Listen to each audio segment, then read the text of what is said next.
Hello, Vanusa. Hello, Jumoke. Good evening. Good evening. Good evening. Hello, I'll say this. Good evening, everybody.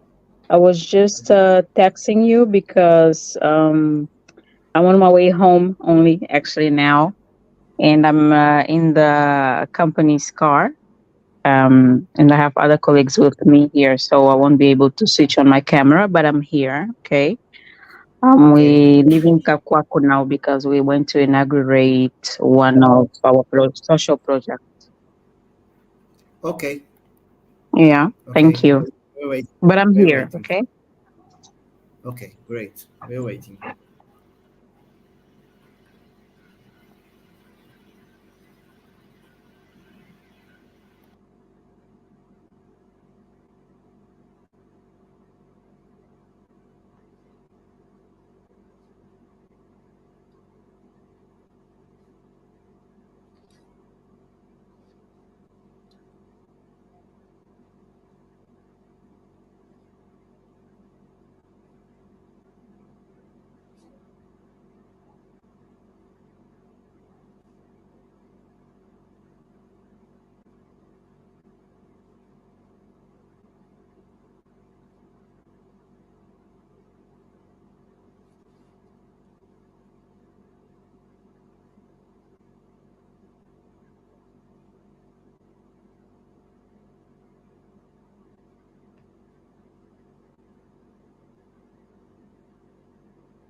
Hello. Hello, good Hey, evening. Alfred. Good evening. Yeah, Jumoke. Hi.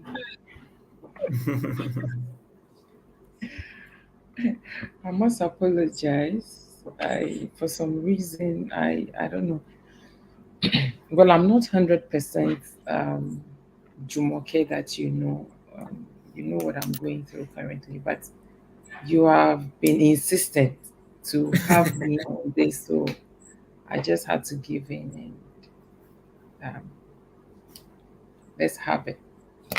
So I'm sorry about mixing up the time. Jumoke, it's a pleasure to have you here.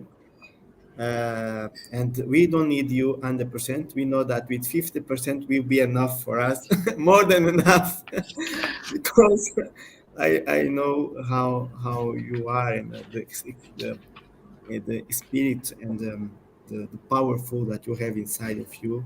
And with I think with just 50% will be enough to fulfill us in terms of our talk today. And it's a pleasure again. Thank you very much to accept our invitation to be here with us. Is a real big pleasure. As you can see, my English is not good. That's why we have in this group also Vanusa is a English teacher in Angola.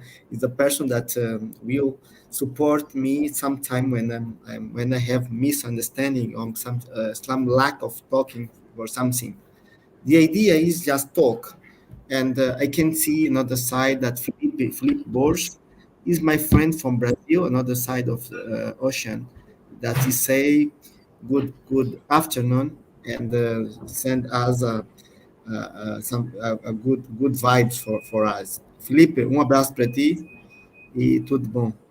Yeah, Jumoke, please, who is Jumoke? Can you present yourself just to let me know and make our audience to know who is Jumoke? You can share this for with us. All right. Um, Jumoke is a mother of two girls. I'm an engineer by training, and I stumbled into project management and research in 2005. And then I got trained in these two. So I'm an engineer, a researcher, and a project manager, and I'm enjoying the three mix. I I am the immediate past president of PMI Ghana. I would say that I'm proud to be the first female president of the chapter and the only president that has gone twice. And I think I have few records. Members are happy with what I've been able to do. I'm the last born of my parents. I don't have favorite food. I love anything that is well prepared. I call myself a clown because I enjoy making people laugh.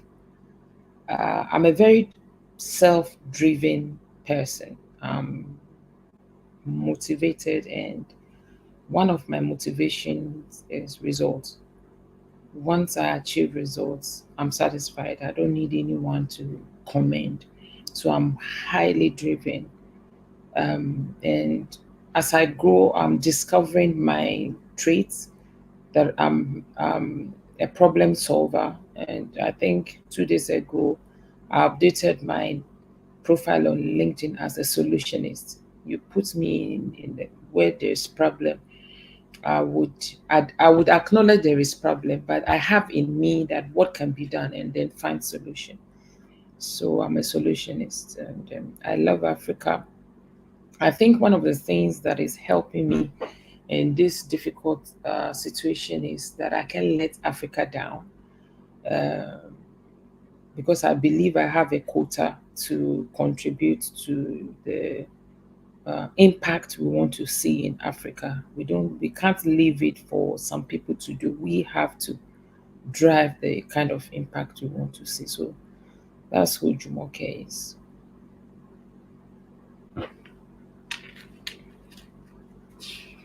Wow, Jumoke. I'm sure that something that I remember first time I talked with you and stay to, it's like is your I feel it. I feel I feel that you love Africa. You care about Africa, and you have in mind that we as a continent we supposed to grow up. We supposed to go in front, and we have. I feel that we have the resources, we have the people, and there is something lacking. What we supposed to do to change the way that we are conducting our continent? What you have in mind about Africa? Our program is PM from Africa, okay, and idea is to know what we as African that love Africa, what we can do different. We have a space here. We connect the PM from Africa to the project value, and it's a way to be focused on results and in value of something of project or in project that we are doing. What you have in mind about Africa and what we can do to change our perspective and the direction that Africa have now, and to put Africa in good way to have good results and to provide value to the people of this beautiful continent. Thank you, Cities. I think it's one of my frustrations. We know what our problems are, we know our challenges. Put two, three professionals in a group, they will tell you why the country is not doing well, they will tell you the challenges we are facing, the government is not doing this, my boss is not doing that. So I think at this point, we have identified our challenges enough. We need to change this place, our mindset, the way we view things. It is not just about talking about the challenges alone, but now we need to start thinking or finding solution to the challenges that we know we have. Sometimes when I say this, people go like, no, one person cannot change the challenges. There are a lot from government, from the head. I'm like, okay, why don't you be the change you want to see? And then we have just little light in every sport, little light in every sport. How do you influence your children? How do you talk? Because it starts, as a parent, I was very mindful of how I bring my children up because I felt that was my contribution to the society. So what what kind of human beings am I introducing to society? Am I introducing selfish, self-centered individuals to the society, or am I introducing people that are thinking that they are solution to the existing problems? So what I'm trying to say is mindset. We have the solution. We don't need, we should stop looking at some people outside Africa to come and solve our problems for us. And we are empowered. Haven't you wondered how Africans out of the African region are doing well in Europe, in America? If you look at the success story of some organizations and they list the people that are playing key roles, Africans will be there. So it means we have what it takes. So our mindset, and then equipping ourselves, empowering ourselves. I tell people there are things that come natural to you. I like talking. So it's no wonder that I'm a moderator. I moderate research. I like asking the why. So there are things that you are good at doing naturally. Those are likely going to be your talents. And then empower yourself, get necessary skills. There is a gold mine that Africans, we are not mining enough. Collaboration, collaboration. You identify your strength, like what you are doing now, trying to pick minds across Africa. And it takes someone with vision that is thinking beyond just Angola to be able to do what you are doing. Because in the course of this, we may come across um, possible solutions to help ourselves. So, mindset change, collaboration, empowering yourself with the necessary skills that can help us, and forming groups, you know, for, so that we can have synergy in addressing some of these issues. And of course, looking for ways, because when you look at Africa, the highest player when it comes to project management is government. How do we lobby? So we need lobby specialists in helping us get to where decisions are made. But it's important we empower ourselves, because they could lobby for us, and when we are given the opportunity to mess up, because we don't want to mess up, we need to empower ourselves and get necessary skills. So for me, the starting point is here. We need to stop just talking about the problems to move to the next stage, finding solution. And one of the ways we can find solution is by collaboration, is by empowering ourselves, is by lobbying, and what have you. Uh, the, I don't know if I understand correctly. Vanusa, please don't make me say something wrong. When in Africa, when you talk about lobbies, we think in corruptions and conflict of interest. Some is it? I understand correctly. What in America they call lobby? Is it that you say lobbies? Please say that again. Lobby. Yes, you were trying to explain what your understanding of what I. Yes, it's kind of lobby. Is to have contacts, contact person to reach some place or someone to talk or to give you some result or some information. Is it Yes, they help to promote or advocate. So okay? Jumoke is here. I don't have maybe access to government, but we have specialists that we call lobbyists that can help act in the interest of what we have and be able to promote and advocate. Let's say we are trying to say governments need certified project managers on projects, but they cannot hear my voice, they cannot hear your voice. So we need people that can advocate this. And we do have specialists in this. Of course, we have to do it in ethical manner. Yeah, great, great, Jumoke. And in terms of we know we have in Africa that we call Ubuntu. né? I am because we are. né? This is the concept behind this. And as African, in our root, we feel that we are great, and we have everything that we need to do things good. What we need as people, as person, because we are traveling among Africa, Jumoke. We go to the African conferences, and we know some counties of Africa, and what I can see in my point of view, and we are very similar, very similar.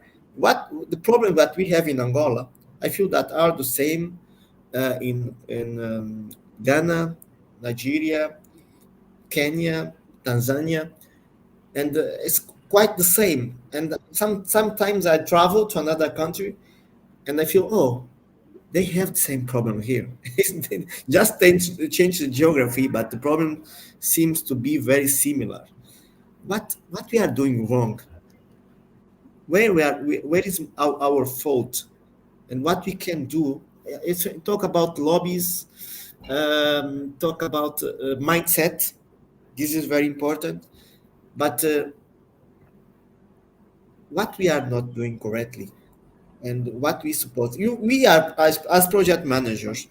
Sometimes we are we have above us of us the government, political strategies, and we don't have we didn't find this kind of power manage everything and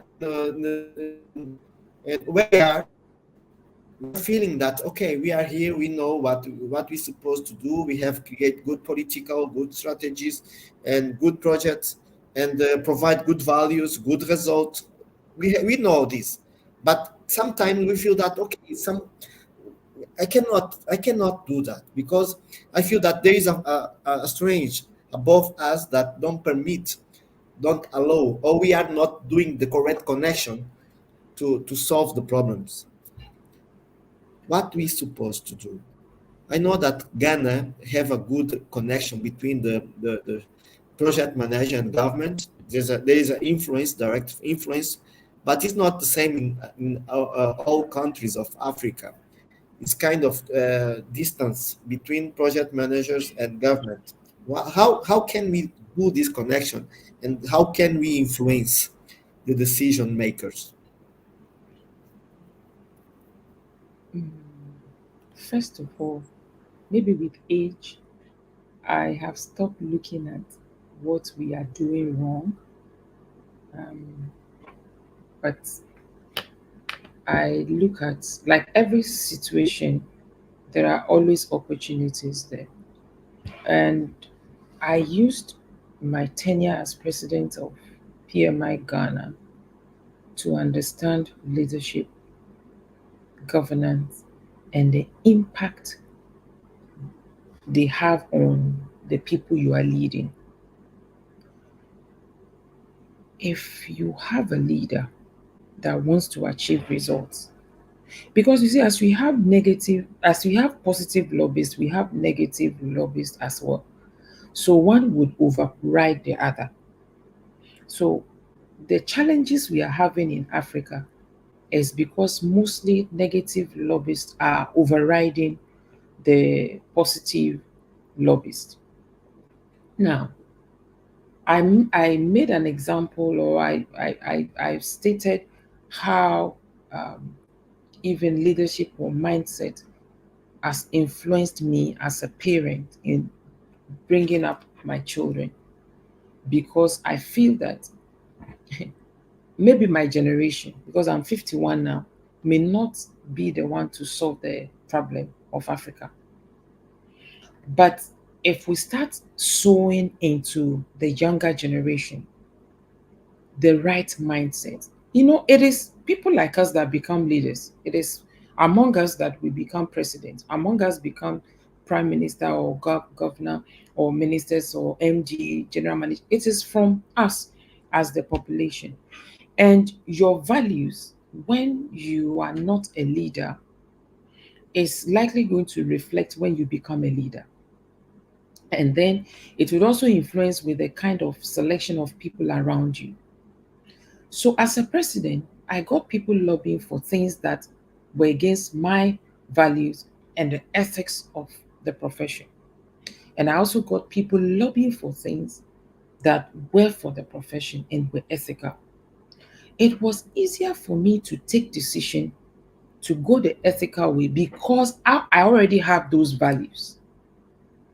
Do you understand? So, what we can do as Acidis, as Jumoke, as Danny, wherever we are, is to embrace, to consciously move from just identification of problem, and like with this initiative you have more of this to empower ourselves.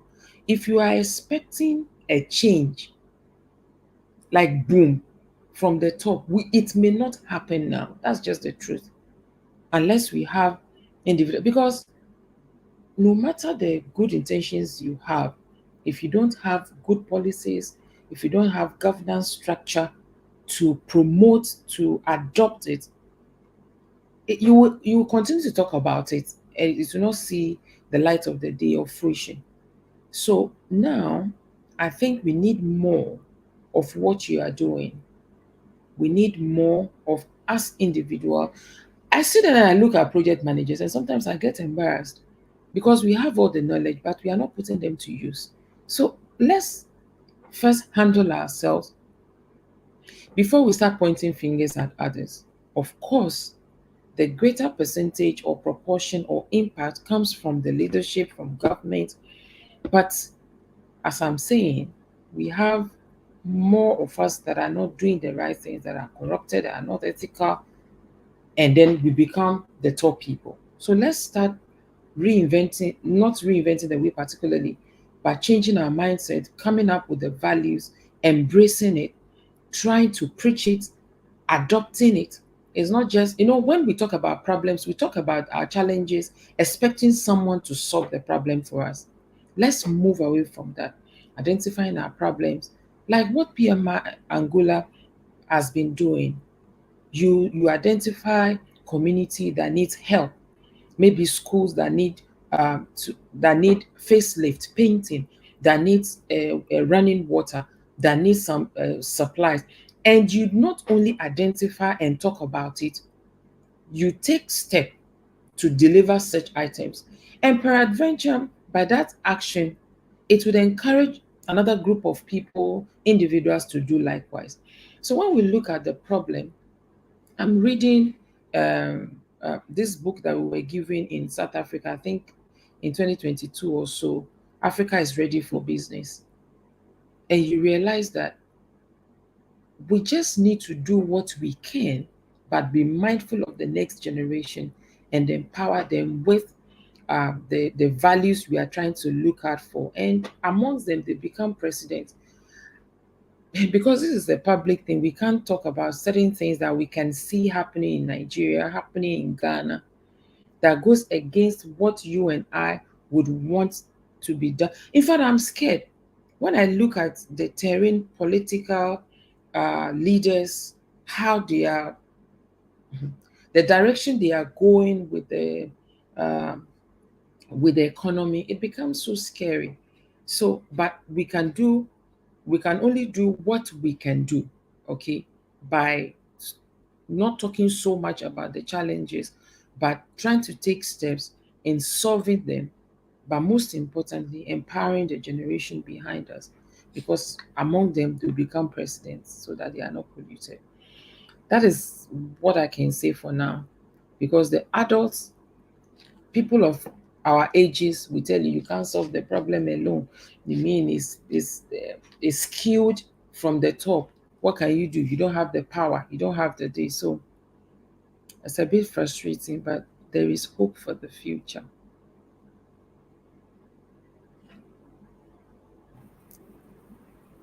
Yeah, it's amazing to listen to.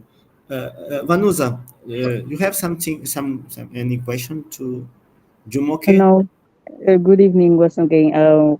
Sorry, I was talking, but I noticed that you couldn't hear me. So far, so good. Your English is okay. You just need to practice. Jumoke, thank you for joining us and for your contribution. And I agree with what you said because I'm also living an experience with. I joined ExxonMobil um, for about 4 months, and yeah, we do a lot of social projects. And I'm actually in the bus, a company car, so this is why I'm not switching on my camera. But we're coming now from a project. Actually, it's about agriculture, and yeah, this is what you said is right. We need to stop talking and start acting. Yeah, Thank you. you're Any welcome. question, Jumoke, Vanusa? No question for now. Okay, let me see the messages. We have Aulinda say that exactly. We have capacity to solve whatever we need. We are powerful. Okay, it's a mindset that Jumoke was talking about, and there is another. We need to trust each other.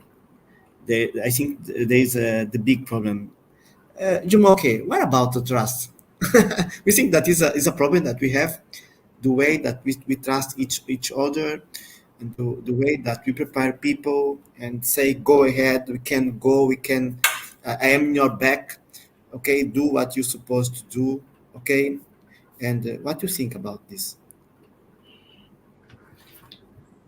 Um, Trust is an issue, but you also ask yourself, why would people distrust you? Why would people distrust you?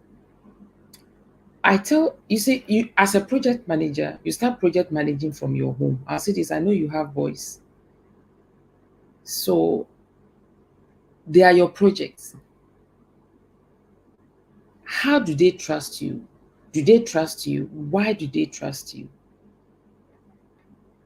It means probably you keep your word. They know you've got their back. If they did something, you will stand up for them. The same thing applies when you are working in a team. You see, we are coming from different backgrounds. People have different experiences. They've been exposed to different things, and maybe their experiences has made them to distrust people. It becomes your responsibility. In fact, one of the ways to improve trust among team is to be transparent. Transparency. And the same with parenting. I love using parenting as example when I'm teaching project management because of my mindset that you have to be intentional about the children you are introducing to society. Are they going to be gains or trouble? I mean, challenges for them. You have to be transparent with communication. If as a leader you mess up, for me, when I go out, maybe I'm going for a meeting, I tell my girl, this person has made me angry as I'm going. I don't want to get angry. I'm going to comport myself. I'm going to mind what I say. But let's assume that I went and I got angry. When I get back, I go like, oh, ladies, I messed up today. I got angry. And so you are bringing people up to know that they can misbehave. Okay. So if you are leading a team or you're a project manager or you're a team member, you should be able to, um, even in your lowest moment, be able to say it. I cultivated an habit very early in life, learning how to laugh at myself. So I'm not overly sensitive. If I messed up, I will say it and I start laughing at me. That is the worst thing you can do, laugh at me. And I'm already laughing at myself. What else would you do that would be different? So I think one, there is no communication or clear communication. And if you can improve communication, it can increase trust. If you feel someone is distrusting you, I think it lies within your power to engage the person. I could be wrong. I start my statement as I could be wrong. I'll see this. But I feel that maybe when I say something, you don't believe me. Is there anything that I have done that is making you feel this way or act this way towards me? Because sometimes it could be your mindset.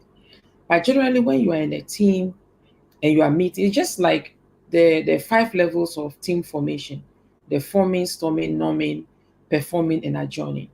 At the forming and the storming stage, those are the first two levels. Forming, people are polite. Storming, people are discovering their boundaries. I don't like to be spoken to in this way. When you say this, I assume this is what you mean. And then with time, norming sets in. I know that this is what triggers Alcides.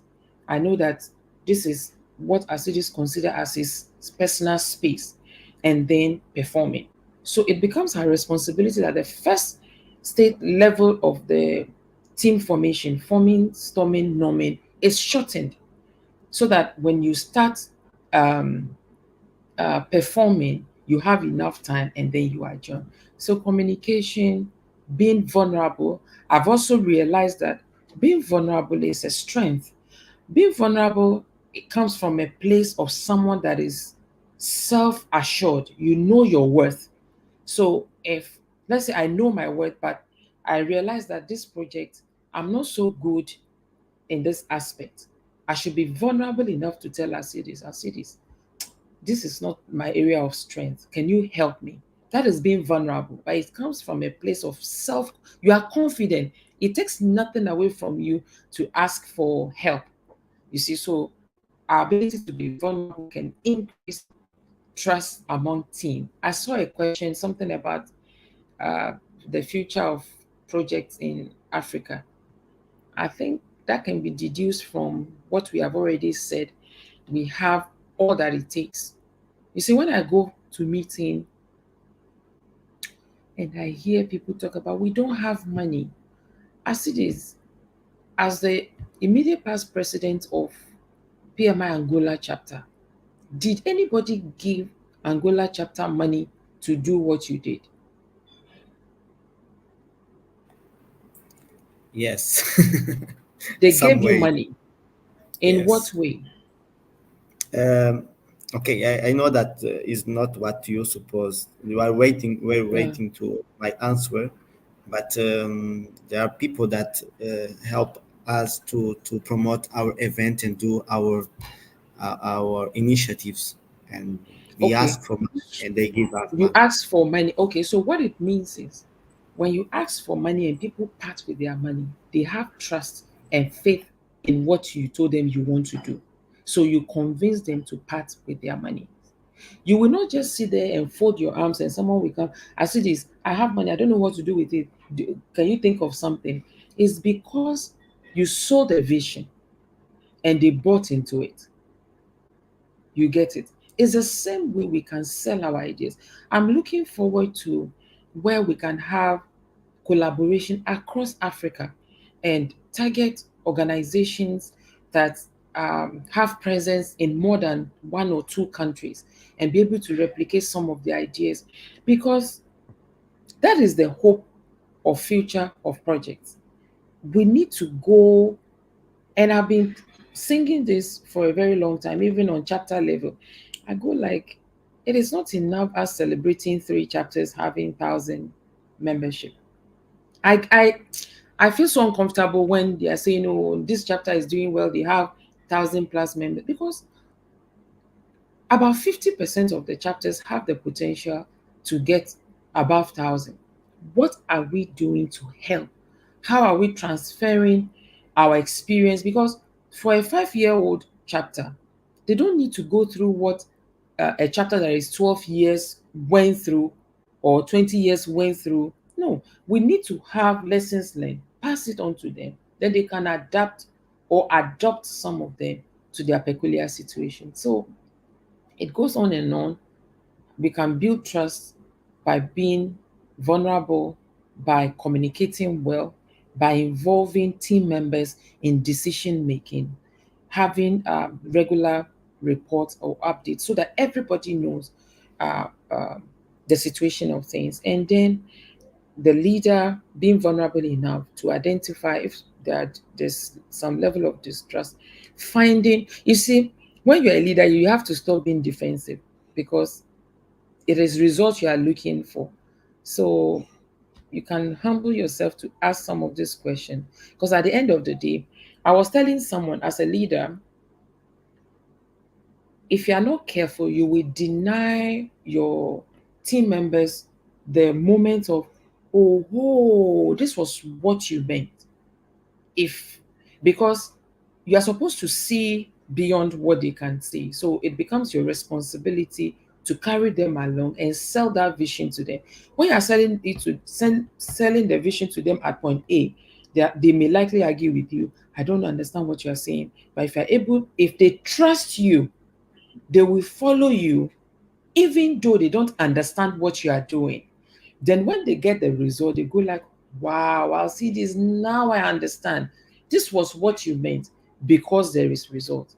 So if we don't want to deny your team members the whole, I'll see this. This was what you meant. You need to be able to carry them along and do what it takes to get them to trust you. When you achieve results, when you do what you say you do, people will trust you. This is just few of ways we Great, can great, get our team great, members to trust us. great, Jumoke. Now you think that we are complete? Let me see if my friend Danny, are you there? Hello, hello, hello. Good evening. Good evening, Can Danny. you hear me? Perfectly. I can hear you. Yeah, we can hear you, Danny. Good evening. Good evening, all. Good evening, team. Good evening, Jumoke, my sister Bridget.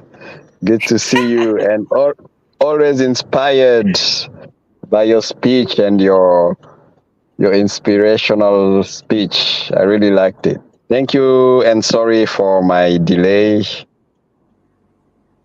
Live stuff. Sorry again. Yes, I'm here. I'll see Yeah, this. great, great. Jumoke, I have a question from Anna Lukamba, our friend, um, and I put in in front the question, and I see in your back a way to. You are a former ATP trainer. And the question, Anna question is, can we start to change Africa touch education? How? And Jumoke, as ATP trainer, I think that believes that with the training, with education, with you think that there is a relationship between the increase of PMPs in one country and the increase of quality of life in this country. There is some kind of relationship, and let me know a little bit more about what you do and what you have in your back, that banner you have there. Okay, so when it comes to education, because I train and I'm mindful that I'm not only training people to go and become certified. Of course, that is the goal, you become certified, but I'm mindful of helping them apply some of the principles to their life. So if you are teaching time management, cost management, but you don't even know the average time it takes you to get to the places you go often. If you're a Muslim, mosque. If you're a Christian, church. How long does it take me to mosque when there is no traffic? How long does it take me to get to mosque when there's traffic? You need to know and factor that in when you are going to these places. Many of us don't know. So we don't even factor that there could be traffic. We say, oh, why you are late? Oh, it's because of traffic. So whilst I'm training, as I'm teaching project time management, I'm relating it to real life situation, how you can manage time, how you can identify and manage risk. So it is not only about um, you passing the exam. This is an example I often use. I never struggled with my children saying, maybe after cooking, you must eat it. There's no you must eat it. Because before preparing the meal, we have stakeholder engagement. What do you want to eat? This one we say A. What do you want to eat? The second we say B. But I know that it is C that I can afford. So I go like, okay, A is good, B is also good. But you know what? We don't have what to prepare A. We don't have what it takes to prepare B. Why don't we take C? Then we all agree before the C is prepared. That's stakeholder engagement.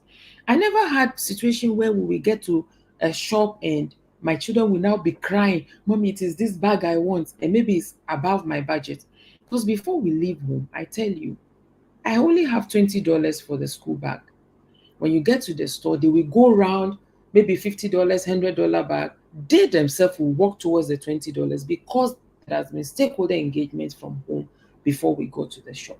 So this are applicable teaching. So it is not enough because I have worked with people with PMP and it will amaze you how they passed. They are not, they don't even know how to come up with template for time management. Nothing. And I've worked with people that are not PMP certified, but they are awesome project managers. So we need to strike a balance. What are we looking for? And then through training, apart from PMP, even having trainings that are not necessarily attracting certificates, like customized training based on our peculiar situation in Africa. Because when you look at PMP, some of the questions you cannot leave them in Africa. That's just the truth because of our culture. So we need to adapt some of these things and tailor them. I'm happy the new PMP keeps talking about tailoring things to fit into in your context. So it's tailoring education. We should not just make it theoretical, practical, living example. We'll be having a conference in Ghana, and it's going to be the first strategy execution Africa context. And we have identified an individual in Ghana. It's a public sector. This guy has implemented balanced scorecard to an organization that was running at a loss for over 11 years, and has applied this balanced scorecard to the organization, has been able to pay off their debtors, and now they are making gains. So those are the kind of education we need to be hearing and replicating across Africa. Anna, I hope I have addressed your question at least to some extent. Thank you. Thank you, Jumoke. Um, as former of project managers, professional, PMP, you think that the companies are prepared to receive and work with PMPs when you have the organizational in company? They are not prepared to manage project because some of them are functional. How do you talk with people that you train about this relationship between a person that is a PMP, project management professional, and works for a company that is functional company and don't have Okay.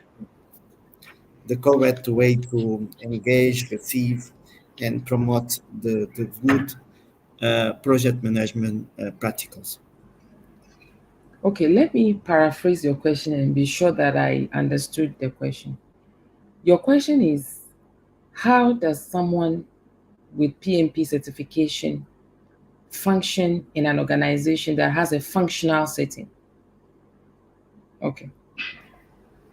So I tell my students, now you are PMP certified. You don't go to organization and say, yes, I have come. Now I'm PMP certified. I'm coming to change everything. Yeah, it's a You big know, problem. You know, Jumoke, you know that it's a big problem that we have after no, become. you cannot do that. You Yeah, cannot do that. That yes, I've come. Now I'm PMP. I told you that I'm a clown. That now I'm PMP certified. We are changing everything. You're gonna. You see, even people that mean well, they will fight you. They will go against you. So this is what I tell my students. Before you got the training, you were managing project in a certain way. Now that you are now certified, there should be changes in how you approach your job. Okay. Um, so maybe previously, when there is project, they just pick you and then you start working, no project charter. You can decide to draft a project charter. You are working, draft the project charter with high level in all the components of charter and present it to your superior. I think sometimes we also need to understand no, relationship management or human management. You need to know how to manage human beings. You need to understand the people you are working with. And one of the things I'm encouraging people in 2024 to do is to conduct SWOT analysis on themselves and then conduct SWOT analysis on your immediate boss. Okay. And then apply emotional intelligence to yourself first before applying it to others. Once you know your strength, your weakness, emotional intelligence will help you with identifying your triggers, and then you'll be able to lead yourself. If you are not successful leading yourself, you can't lead anyone else. You will be messing up. Okay. So once you're able to lead yourself, you now know your strength. That with the training you have with PMP, this is what I can do. This is, and you have identified what you're not doing in your department, what you're not doing in your organization. You start living it. You start applying those things to what you do. So when you go for, let's say you have meeting and you have to present your report from your projection, they see what you are projecting, they go like, "Ah, when did Jumi change? Jumoke, I didn't know this. I remember her presentation last year. This was not how she presented it." Then they get to ask you, Jumoke, what has changed? Why are you using this? And that opens the door for you to be able to uh, uh, offer some change in the organization, because it is easier when people see the outcome of things. I've been involved in a team that I'll be the only lady in the team, and they don't want to listen to you because you are a lady. They've been doing this, and by God's grace, I don't look my age. And they feel they are older. They understand what they are doing. By my little corner, I do the right thing or the things I think should be done. And when it is time for presentation, they get to see that, okay, looks like this girl has something to offer, and then they are willing to listen. So, in a functional organization, you start by presenting or living what you now know. If you have a team, you try to pass it to one or two people. Often in Africa, people don't want to reveal what they know, they feel it's power to them and they set them aside. However, I think it's wrong. When you teach me what you know, it positions you to learn more, because now you realize that, okay, I'm on the same level with Jumi. What next? Then you want to go further. But if you hold it, you remain where you are. So for functional organizations, start living it and then try to let it rub off on the people around you. And if you are able to master human relationship management, you can influence your boss. Okay, so I used to work in organization where initially, when I have ideas, I present it at the board level. When we go for board meeting, decided, then I raise my hand, I give the idea. I didn't know it was making my boss look small. After I identified, I applied emotional intelligence. Before board meeting, I'll go and meet my boss in the office and come up with my ideas.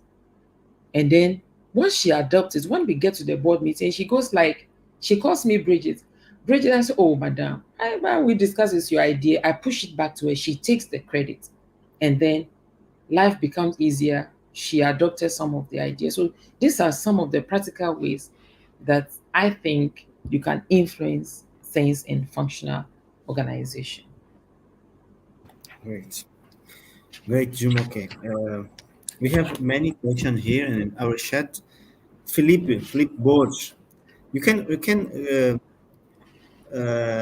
don't know if Danny is there. Danny, there is how do we incorporate sustainability in project of Africa to aim promote development for the continent, and what is the role of leaders in this process? Hmm. Incorporating sustainability, one, you need to ensure that you understand what you are doing in the first instance, and you are not the only person that understands the project. And then you define your objectives clearly, have establish key performance indicator, perform a baseline assessment before you start your project. In Africa, let me talk about Ghana because I live in Ghana. You can see that some of the projects through. They've not thought through the project. When you think through something, you have the what if scenarios, and then you can. It's like if Alcides is doing something and I copy him, I can only copy what is on the surface. I will not be able to copy all the work he has done behind the scene. I'm only seeing the surface. And so if you don't plan well, think through projects, you will not be able to achieve, I mean, worthwhile values, and then you will not be able to sustain any value anyway, because you're not going to achieve any value. So for you to be able to, for us to be able to incorporate sustainability in projects in Africa, one, we need to identify projects that are relevant to our needs. Two, we need to ensure that the objective of the projects are clearly stated and all stakeholders know the objectives of the projects. Three, we need to have something to measure, and that is where KPIs comes in. For us to be able to know whether this project is sustainable or is achieving the right impact, we need to have a baseline before the project is executed. And then when the project is executed, we have mid or end line, as it may be.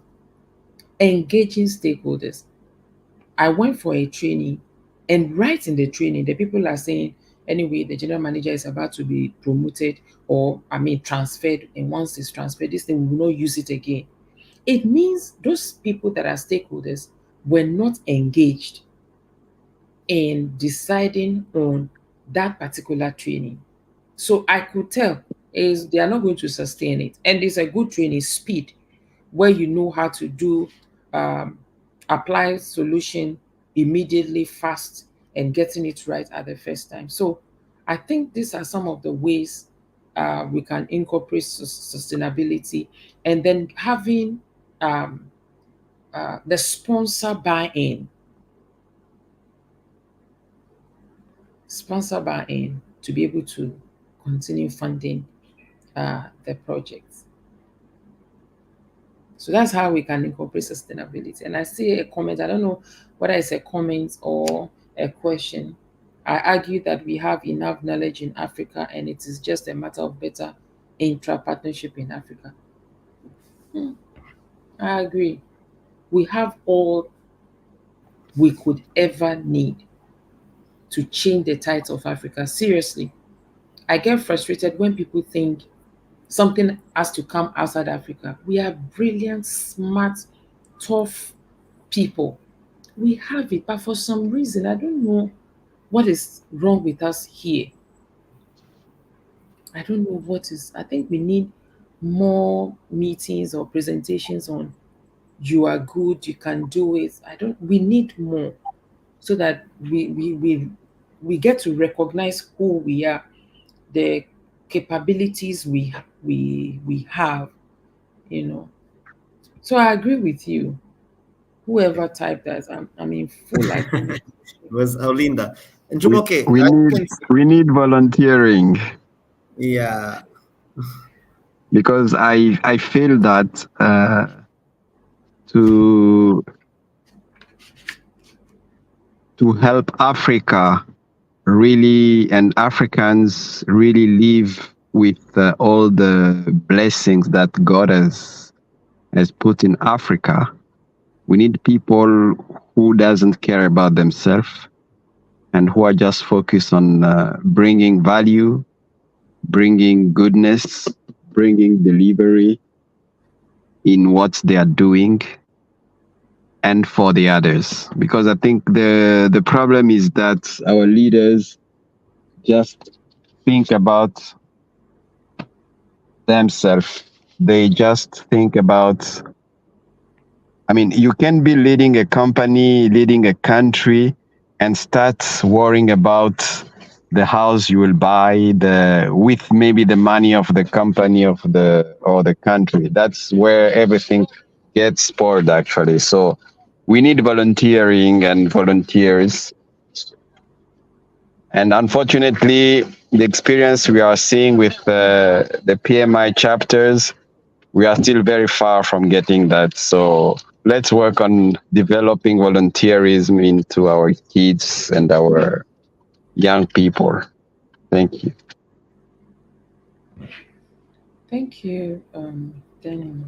Asiji, it's over to you. yeah. Jenny, any question? Yeah. Also, Vanusa. yes. Yes. I actually have two questions. One is going back going back, I would like to go back to Anna Lukamba's question about education, and because today is the International Day of Education, um, and understand her question.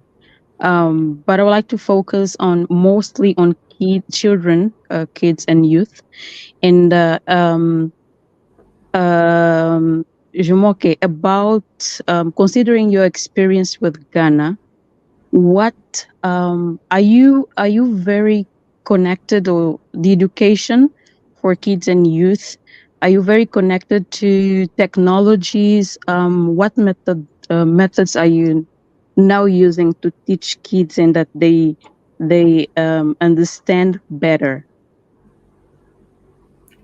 All right. So personally, I don't teach children. Okay, However, I don't do formal. Let me rephrase that. I don't do formal teaching of children. I However, understand. Hmm. I have young adults that for some reason my children keep connecting me with. Mommy, you need to Okay, talk to this person. Mommy, you need to talk. And majorly, maybe these young adults have parents that are busy, that are not having time for them, hmm, or because um, I was introduced to PMI 2010.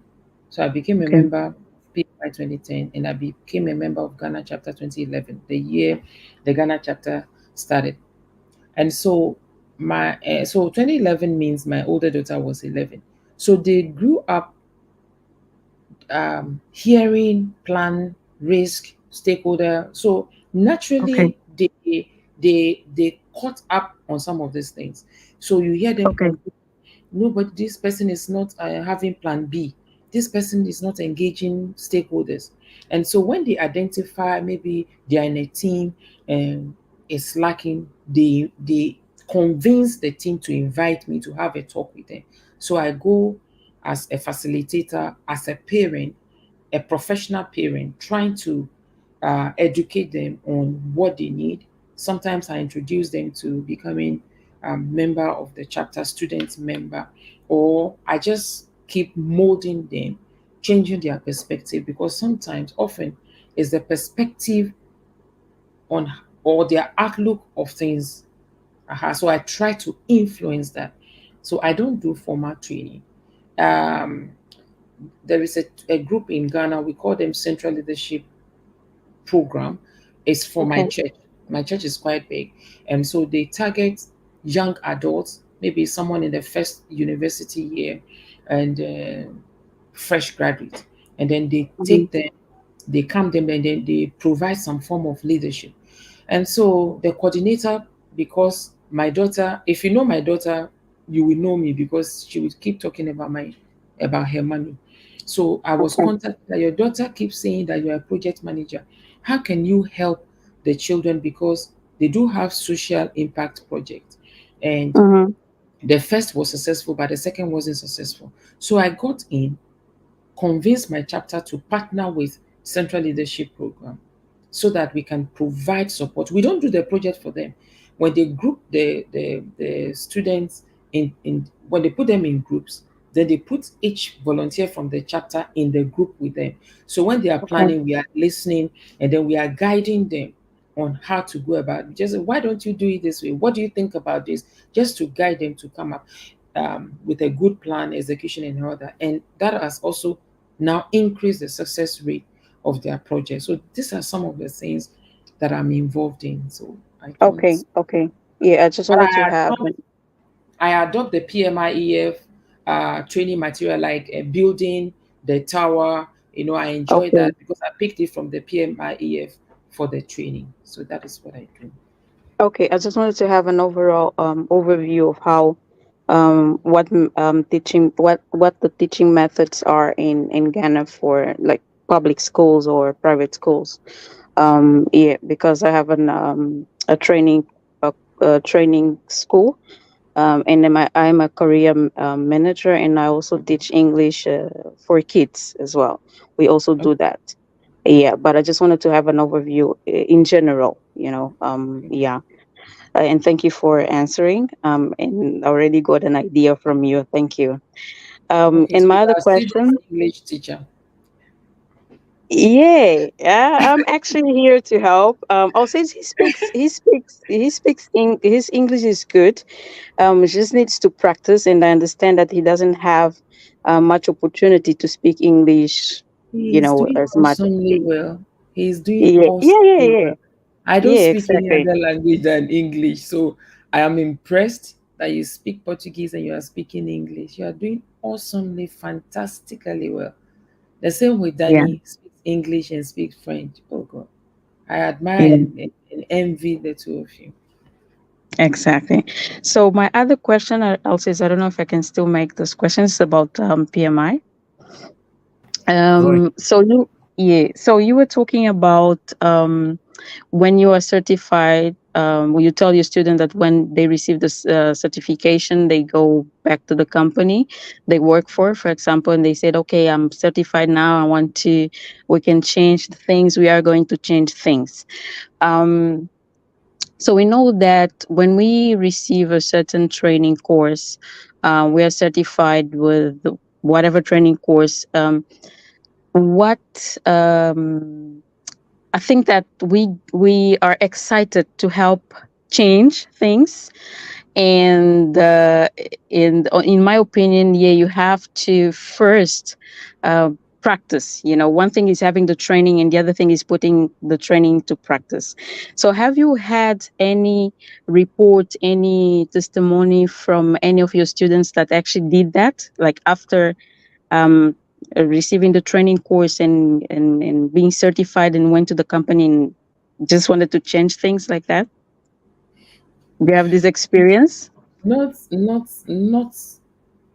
my students, because I Okay, already prepared them that exactly. unless you have that culture in your Mm-hmm. organization, there are some organizations that have learning culture, that they are looking for new ideas. So if you had a new idea, you can say, yes, this is what I've learned, now you can present it. If you have Mm-hmm. such culture in your organization, then you can do that. You can request for a session to let them know this is what you have now, and if the organizations can adopt it, it would help in the value delivery of the organization. But in Okay. Africa, generally, we don't have that culture unless you are working in. Okay, so I keep saying Africa. Let me, because I'm in Ghana. I think most of my Mm-hmm. example is based is based in the country where I'm residing. So it doesn't work like that, especially for the public sector. People Exactly. people feel that the longest they serve in organization gives them some authority over you, Exactly. no matter how brilliant you are. So if you're in that kind of cultural setting, you can't go out like that. You understand? Aha. Yeah. However, if you have that kind of relationship with your boss, you can leverage on that, and the boss is the one that we call for such meeting, and we say, oh, okay, Anna has this has gone for this training, and I think it will help us. Anna, can you present it to us? And then that Mhm. person gives you the platform. But if you don't have Yeah. that platform, you have to tease them. You have to, it's like you know, ants will go to honey. So Mm-hmm. you make yourself like honey for ants. That is the organization now to come to you. And then when they come to you, they will be willing to listen than you going to them. Okay. So it depends on the organizational culture. Yeah. I know. Okay. Thank you. Thank you very much for your answer. Jumoke, we spend 1 hour, but I will ask you Oh, to stay okay. a little more um, because it has been a great experience and a good learning, and it's nice to listen to you. And I put in one question, maybe two questions. No, okay, just can show one time answer. Okay, what are the future prospects for the project in Africa? Which areas or sector do you consider priority for the future development? You have what you have in mind about the projects that we consider priorities for the future. Okay, so I think from what we are seeing now, s- people are revisiting strategy. Organizations are realizing that what they thought were strategies were not actually strategies.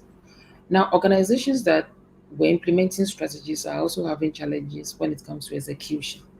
So I think when it comes to, let's say, organizational growth, we'll be looking more into strategy execution. And we know that in delivering your strategies through project management. So, in specifics, I would think we are looking at maybe energy. Is it bio? What is it now? Diversity. Uh, we are looking at even education is becoming a project now because you need to empower um, your uh, your team. What other projects? As we know, construction will continue. ICT. I was trying to look at key projects in Africa before the meeting, and especially in Ghana. And I realized that one of the leading projects we have in Ghana is the Eastern Corridor Fiber Optic Project, and that is because we want to improve internet connectivity, make work easy for um, all of us. Though it has some political connotation, the amount they have spent, but largely they've started, and you can see the improvement when it comes to internet connectivity in Ghana, and construction, lots of uh, um, developmental projects, because now I don't know whether the cities are congested, but people are taking advantage, especially agriculture. People are investing. We know people that were into different kind of businesses in Ghana now that are going into agriculture for and local consumption and importation. Um, why am I not remembering possible projects? Maybe our cities can help me with some Yeah, of these projects. we are facing Africa the same problems. We are importing, uh, and what is the main resource of Ghana that have the biggest contribution for the economy? What you have in Ghana is Sorry, the main resource that you are producing there in Ghana that have the main contribution for your economy. What main is the crops, main product that you are main producing there? product. Okay. When it comes to agriculture, we do lots of ginger production, You are maize, exporting, you are exporting, and both it's a good local and export. thing. Both local and export. I know Nigeria is leading in Africa when it comes to maize production because we are having um, um, manufacturing companies that are using maize as raw product, yes, raw material for their Okay. production. Um, we don't really do much production. They You think just that plant Ghana is exporting raw material or is raw material. Raw transforming inside material. Ghana and export the final result? And I It's think that is basically a raw big material. because this is a big issue. When you transform, you can. It's a way um, to provide opportunities for local work. And when we export raw material, we think that we are sending money to outside of our countries. As it is, ask yourself, our leaders, are they not aware that adding value to raw materials will get us more money than exporting raw materials? So maybe we don't have the information they have, but sometimes I just sit there and I'm like, am I becoming mad, or the leaders? Do you understand? I don't know why we cannot um, invest, and I think it's because of the political system we are practicing, the every 4 year election. It's a long term investment, you know, to invest in adding value to raw material. It will take a while before you start reaping the benefit. And then maybe you may not reap the benefit within the 4 year election, and it may go against the people that will vote for you. And because, as Danny said, that people are thinking about themselves, maybe their houses, they want to buy a car, you know, we tend to overlook that. But that would add value. So we need crazy leaders that are not thinking about maybe they will not vote for me in the next 4 years, but want to leave a good legacy, to be able to do some of this crazy thing. So in Ghana, even the cocoa that we are the second or so leading export, it is only small uh, percentage of it that we turn into the Ghana chocolate. Bulk of it are exported as raw materials. Then they produce the chocolate and then we buy them in Ghana at very exorbitant prices. It's unfortunate. Yeah. Yes. I maybe I will change now a little bit to there is a question regarding artificial intelligence. I think that we cannot talk with Jumoke and don't introduce this topic. Okay, about artificial, not this one, but his opinion. Okay, I will change this. The question is okay. I put the question in another place. Yeah, I think now is better now.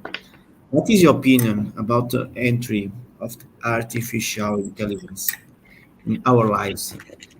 What do you think about ChatGPT as a project manager, as a teacher, as a trainer, and as a person that is always updating the way of doing things, the way of learning things?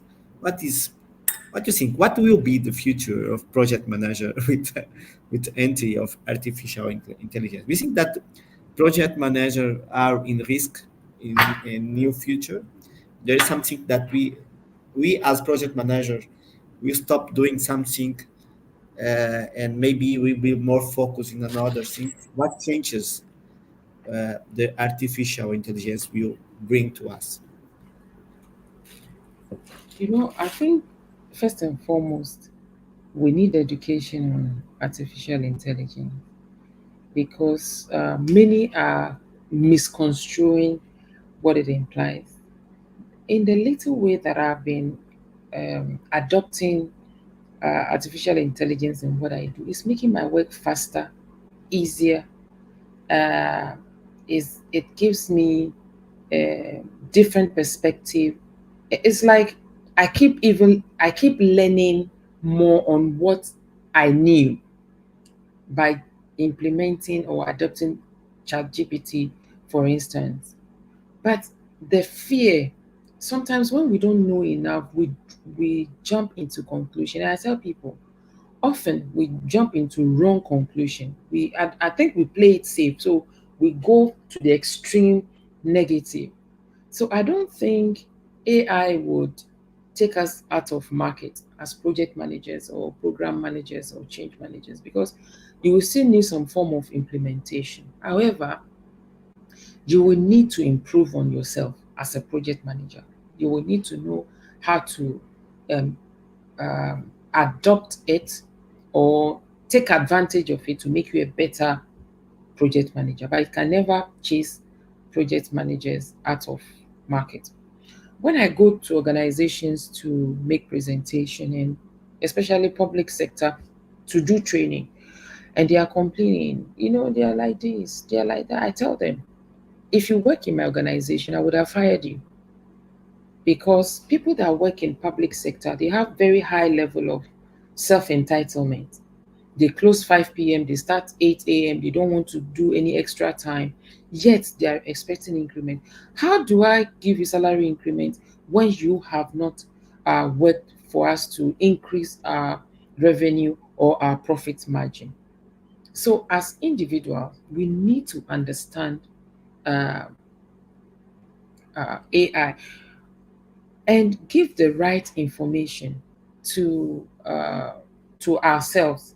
So in your organization, you can organize a small team meeting and explain what AI is, and teach people to tell you their understanding of AI. We should not be afraid that AI would. It's the same with robotics. When we were talking about it, we say, hey, with time, robots will do perform our jobs for us. We will, and the fear, but there will always be role for you.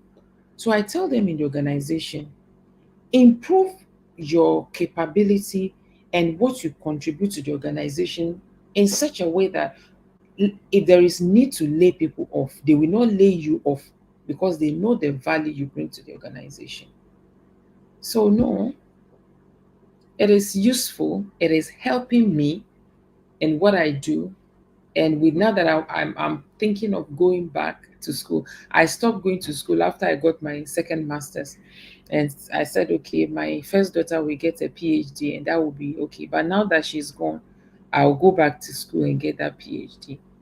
I'm excited to go back to school because of AI, because I know that it's going to help a lot in studying and doing my work and doing research and all that. So I'm all for it. Initially, I wasn't interested. It was my daughter doing her PhD. I said, "Mommy, do you want to do this? Mommy, use ChatGPT." I said, "Well, I have to do that." They say, "No, you don't." And I was able to use. I mean, the first day I used it to write a report. Oh my God! Though I had to, um, customize it. Okay, but then it helped tremendously. I'm like, oh God, what have I been waiting for?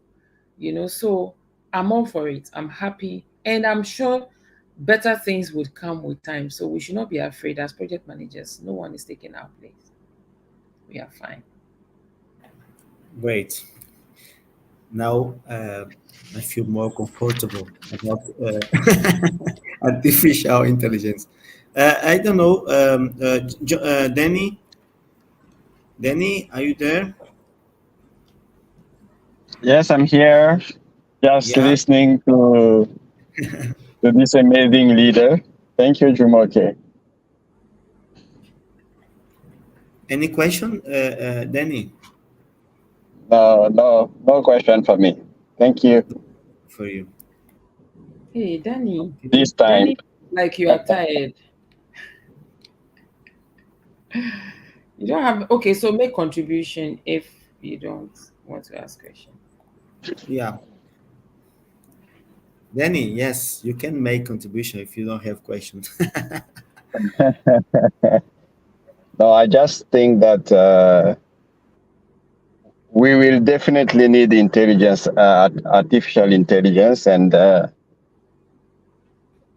I hope our leaders will very fast understand that we need to change our educational system so that our kids grow with in artificial intelligence, so that they don't have to go back to school and start learning it, because they will be competing with kids who have grown up with artificial intelligence. So to our leaders, please open eyes and start working for us. Do Yeah. we have our leaders here? The way you said our leaders, are they on this call and they are listening to you, Danny? One of the one of the days they will be listening to these calls, or they will be reported. Thank you to I like Alcides for making I it like happen. that. I like that. I like that. Let's have a And scenario. some of Jumoke. them are on this call, maybe. As Jumoke said, we will be the next, some of us will be the next PM ministers, MDs, general managers, and why not presidents? So let's keep faith. That's the most Yeah. important. Jumoke, let's take in the mindset of Danny. Let's create a scenario. Jumoke, you were in election and you were elected as the president, okay, of Ghana, okay, as the president of Ghana, okay, with everything that you have in your hand, in your package, in your luggage, what supposed to be the first actions, first five actions that you take care in your mandate as a president of Ghana? Not Ghana chapter, Ghana country. Okay, Miss President, please talk with your people. You know, What you can wait for from you? when I started, I mentioned one of our, I don't know what I said, it was a chapter member, but he applied balance scorecard and he's been able to change his organization. He's actually a member of PMI Ghana. In 2014, he offered the leadership then training on balance scorecard, and that was, we used it 2015, 2016. It was shelved, and then when I became president, I picked it and worked with my team again and went back to the scorecard, and we used it 2019, 2020, 2021, and 2022. What he did, the first thing he did when he was appointed the managing director of his organization, he wrote to the chapter, "Hello, PMI Ghana. I need training for 20 of my staff." Initially, I thought he did it to support the chapter because he's a member of the chapter. So I walked into the organization. In fact, it became he did his graduation PhD today, Edwin Provencal. I worked with his organization, and from the reception, you see their values, what they want to achieve as organization. Then he called me into the office and he said, "Do you know why I wrote to PMI Ghana that I need training for my key PMP training for my key staff?" I said, "No." He said, "For the strategy execution, it will be achieved through project management. And how can these people manage projects if they don't have the necessary skill? That is why I'm requesting for this training so that they will help me achieve my strategy goal." Do you understand? They will help in execution. So, should I become president today? I'm a Christian. I will first pray.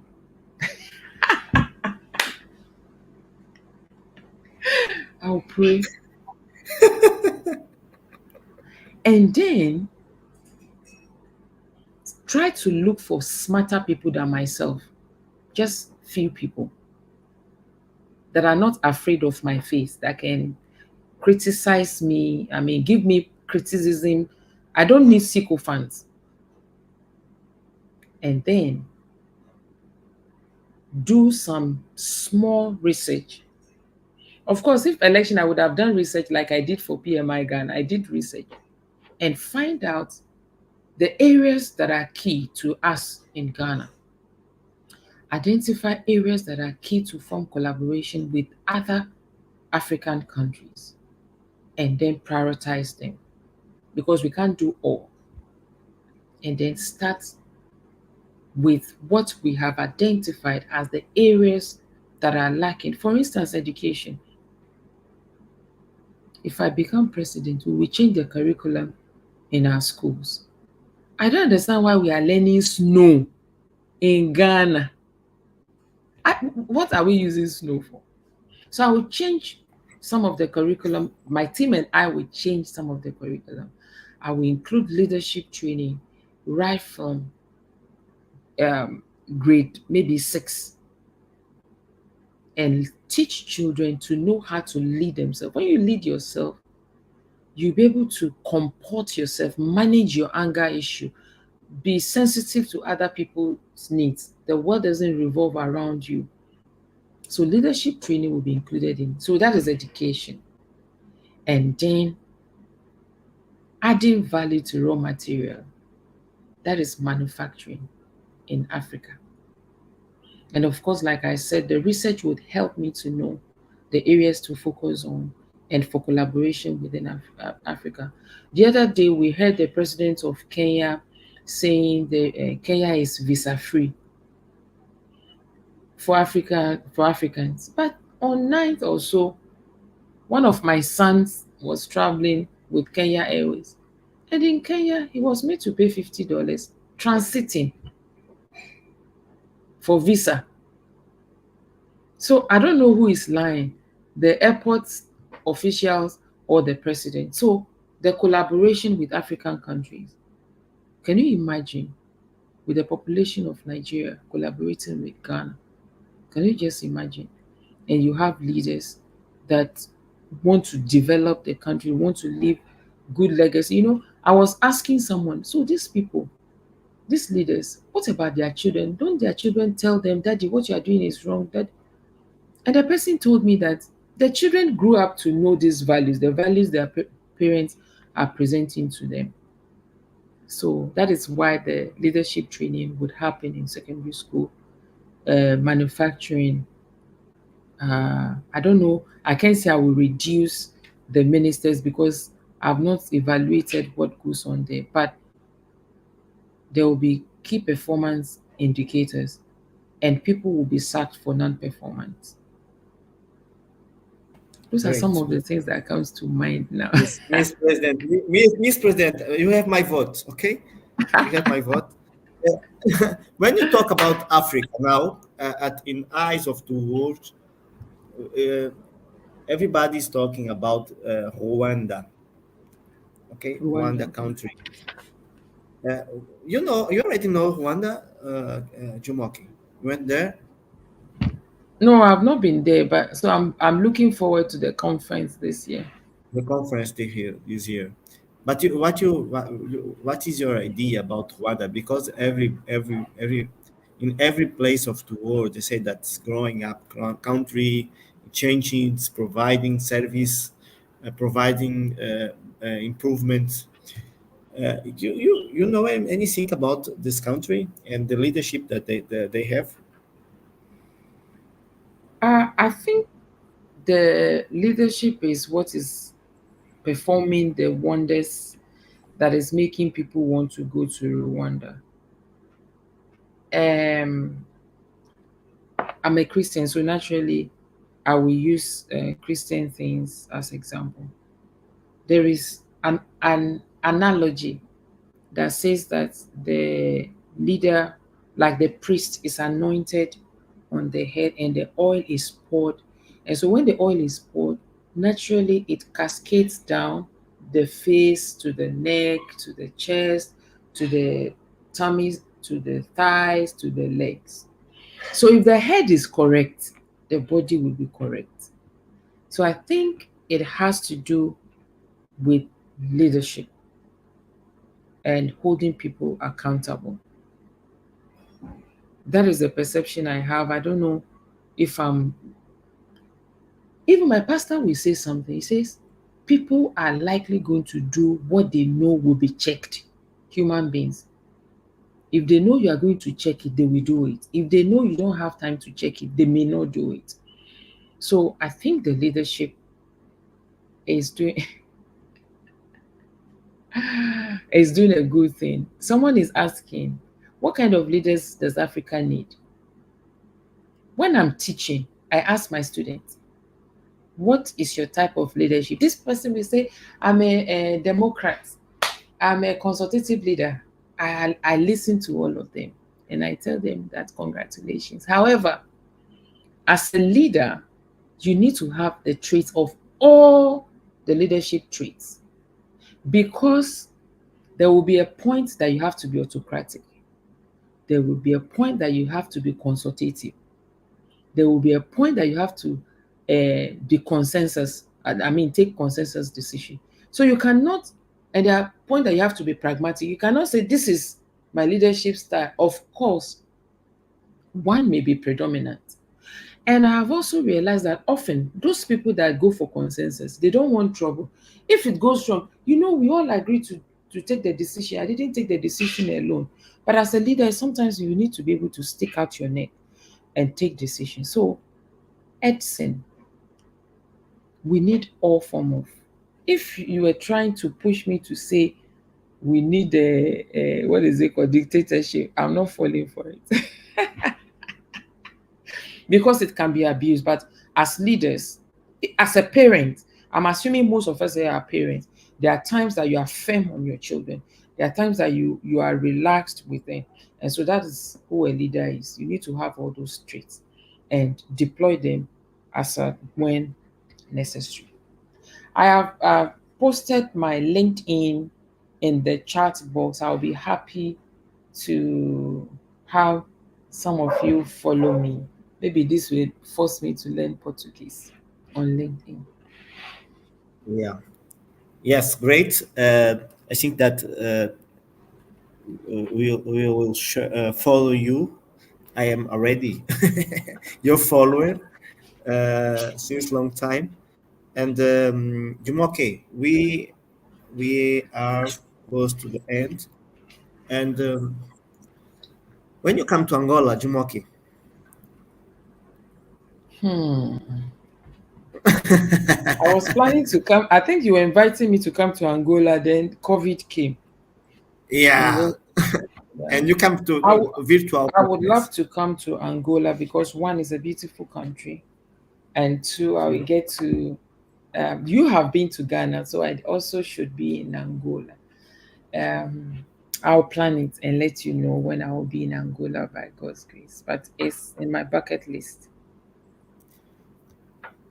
And last question, and if we have to work together, Ghana and Angola, Jumoke and Alcides, Jumoke, French persons and Angolan person.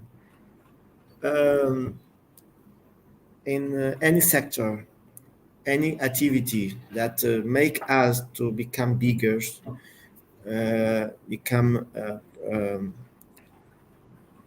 to grow up, what do you think that we supposed to do as people? Because we have people from Angola, people from Ghana, people from Congo, and maybe someone from another place.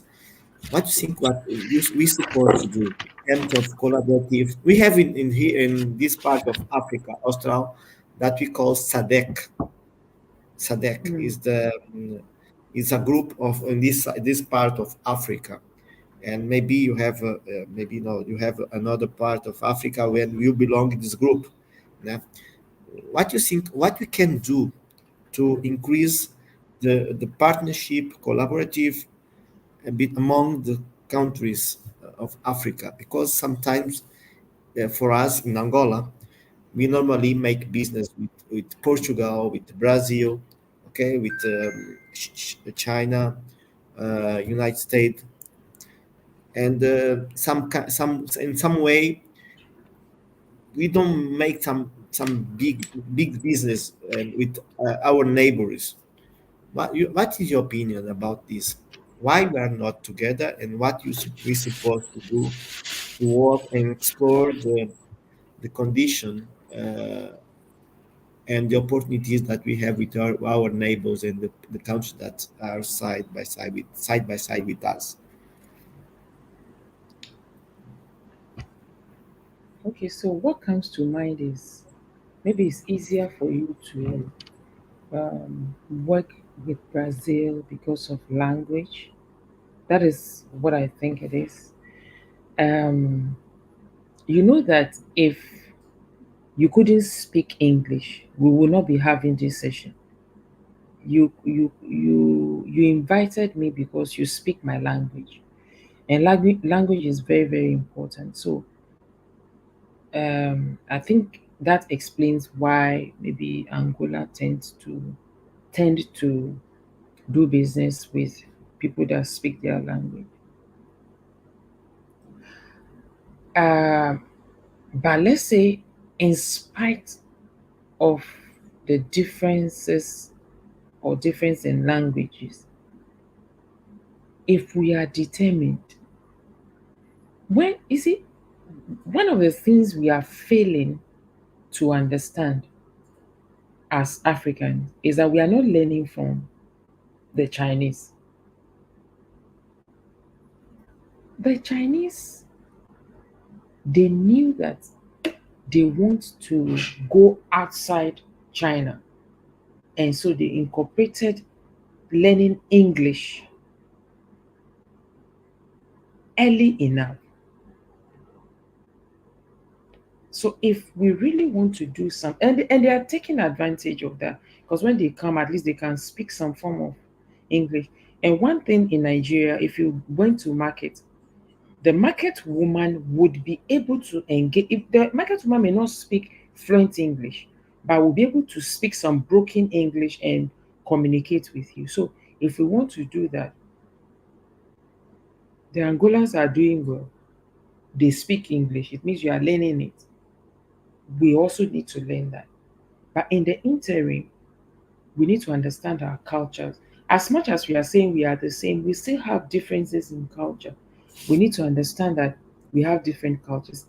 And most importantly, look for similar goal, something that is important to the two countries, because then it will help us focus on getting results. So we don't go into partnership with something that is of benefit to Angola alone, or of benefit to Ghana alone.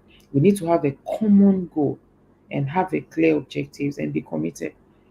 Personally, if I go into working uh, agreement with someone and the person is not giving excellence, I would request to step down, because I don't have that energy not to give excellence. So if I don't step down, I will end up doing the work alone. So it means we have to have the same goal, we have to have the same KPIs, and we have to have similar commitments that we want this thing to work.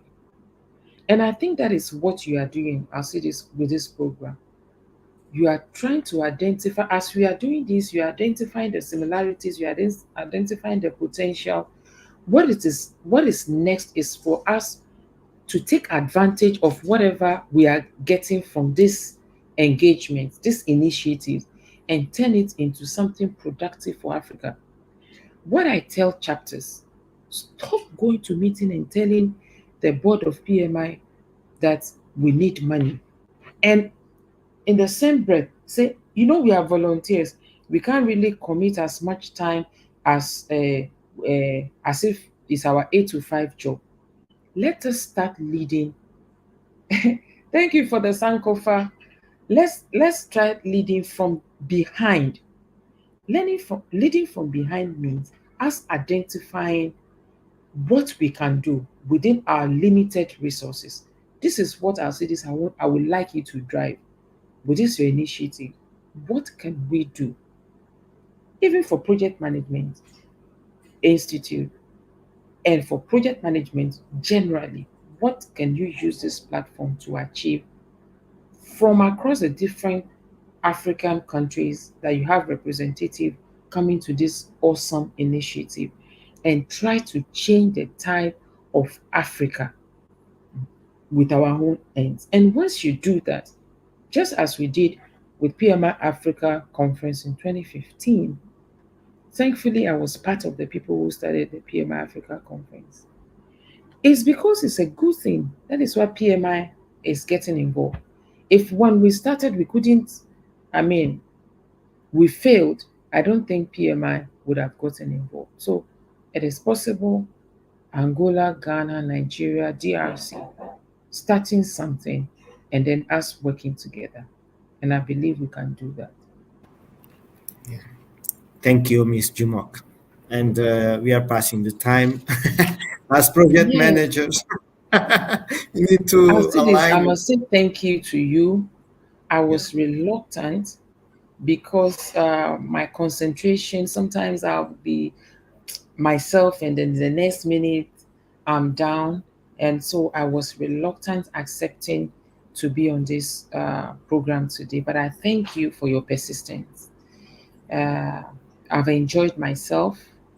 I hope there is opportunity for me to watch it after the session. So thank you Yeah. for relentlessly inviting me to be part of this. And thank you for this great initiative that you have. It's an Yeah. awesome initiative that I think we need in Africa. And so let's leverage on it. And thanks for having my colleagues on the call. Dan is my twinnie, and Arcidis is my brother. Anna is Yeah. such a pretty lady. Every time I see her face, I'm like, God, where was I when you were creating Anna? She's such a pretty lady. Yeah. And thanks to the Yeah. president. I think the president of Angola chapter is on the call, right? Mhm. Um, yeah. I Yes. see. Okay. My regards to him as well, and all the volunteers of Angola chapter, and all volunteers in Africa. Let's do more. Yeah. God bless Africa. Thank you. Thank you very much, Jumoke. As you know, I am your follower since long time. I think that you are a great leader. I see you working since Ghana in second conference of PMI Africa Yeah. in Ghana. I went there, and Jumoke were the project manager. Did a great work. Was nice. Since there, we have been together in Africa conferences, and I think that from there till now, we have a good relationship, good friendship, and it's an honor to me to be a friend of the future Ghana president. And please don't, yeah, please, yeah, yeah. Yeah, was nice. Was nice. Nice talk. I think that people is there, and we expect to have another moment like this. We will conduct this event once a month. For next month, we expect to invite another person from Africa, relevant person. Maybe I will talk with Jumoke to recommend me someone, and yeah, it will be great. And thank you very much, Jumoke. Thank you to all the people that still here, and thank you very much. With this, we finish the event for today, and have a good night for everybody. Jumoke, we are together. Thank you so much for having me. Yeah. Thank you very Bye. much. Bye bye. Bye bye.